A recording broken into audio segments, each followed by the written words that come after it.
चाहे पूर्व मुख्यमंत्री आदरणीय अशोक गहलोत जी हो या पूर्व मुख्यमंत्री और इंडियन नेशनल कांग्रेस के प्रदेश अध्यक्ष आदरणीय सचिन जी पायलट हो, इस बात के लिए दोनों एग्री है कि भारत सरकार ने और हमारी तीनों सेनाओं ने पाकिस्तान के विरुद्ध बहुत अच्छा काम किया। उसके उन्होंने धन्यवाद भी दिया और हमारी सारी सेनाओं को बहुत बहुत आभार व्यक्त भी किया। अब रिजल्ट का नहीं होगा कोई कंफ्यूजन। राजस्थान बोर्ड के 10वीं 12वीं के नतीजे सबसे पहले यहीं tv9hindi.com पर। और ये बिल्कुल ट्रुथ है, ये सत्य है कि पाकिस्तान ने या पाकिस्तान द्वारा पोषित आतंकवादियों ने जो घटनाक्रम पहलगाम में किया वो निंदनीय था, निंदनीय है, वो हमेशा निंदनीय रहेगा। उसका जवाब भारत सरकार ने और हमारी सेनाओं ने पूर्ण रूप से प्रभावी दिया है। भारत सरकार का प्रारंभ से ये था कि हम आतंकवादियों के जो ठिकाने हैं उसको नष्ट करेंगे, न सिविलियंस पे कोई अटैक करेंगे, न पाकिस्तान की जो सैन्य शक्ति है उस पर कोई अटैक करेंगे ऐसे। और उन्होंने वो किया भी है।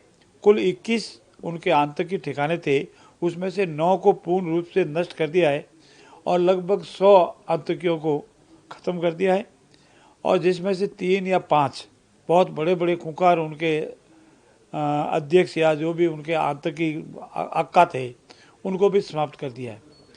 जहाँ तक विषय ये है कि ट्रंप महोदय ने, अमेरिका के राष्ट्रपति महोदय ने जो भी वक्तव्य दिए हैं वो वक्तव्य देने का उनको अधिकार नहीं, ये कटु सत्य है। जम्मू एंड कश्मीर हमारे हिंदुस्तान का अभिन्न अंग है, अभिन्न अंग रहेगा और वह निर्वाचित सरकार हमारा कार्य कर रही है। पीओके हमारा है, हिंदुस्तान का है और हम पीओके को लेकर रहेंगे, इसमें दो राय नहीं। और चाहे पीओके हो या हमारा जम्मू कश्मीर हो, इसमें किसी तृतीय पक्ष की भागीदारी या उनके थानेदारी हम कभी बर्दाश्त नहीं करेंगे, न पहले भी किए। और इस मुद्दे पर पूरी भारत सरकार, भारत का हर नागरिक, देश का 140 करोड़ नागरिक एक मत है। पूर्व में भी इस संबंध में संसद में प्रस्ताव पारित हुए कि हमारा आपसी विषय है, इसमें किसी को तृतीय पक्ष को मध्यस्थता करने या पंचायती करने का कोई अधिकार नहीं है। ऐसी स्थिति में इस बात के लिए हम सब भारतवासी एक हैं कि जम्मू एंड कश्मीर हमारा अभिन्न अंग है और हमारे साथ ही रहेगा। उसमें किसी को ये अधिकार नहीं है कि कोई अंतर्राष्ट्रीय इसको मुद्दा बनावे या कोई विवादित बनावे। न तो विवादित है और न विवादित कभी होगा। ये हमारा है और हमारा ही रहेगा। सैन्य गतिविधि जिस प्रकार की चीजें हुई उसको लेकर सर्वदलीय बैठक बुलाना या विशेष सत्र संसद का बुलाना, क्या आपको लगता है कि संसद के सत्र में इस प्रकार की चर्चा होना चाहिए, क्योंकि देश की आंतरिक सुरक्षा और सुरक्षा का मामला है? देखिए, हिंदुस्तान की संसद हो, कोई भी विधानसभाएं हो या विश्व की कोई भी संसद हो, उसमें आंतरिक सुरक्षा के ऊपर बहस नहीं की जाती है।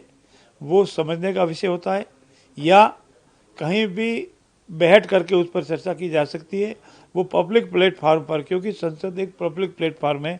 वहाँ ऐसे विषयों पर न चर्चा की जा सकती है, न हमारे सैनिकों का मनोबल गिराया जा सकता है, न और कोई विषय किया जा सकता है। ऐसी स्थिति में मेरा निवेदन ये है कि सर्वदलीय बैठक बुलाने वाला विषय वहाँ तक तो अलग विषय है, लेकिन संसद को बुलाना या सर्वदलीय बैठक में ऐसे मुद्दों का विस्तृत विवेचन करना ठीक नहीं है, क्योंकि ये बहुत ही गंभीर और संवेदनशील विषय है।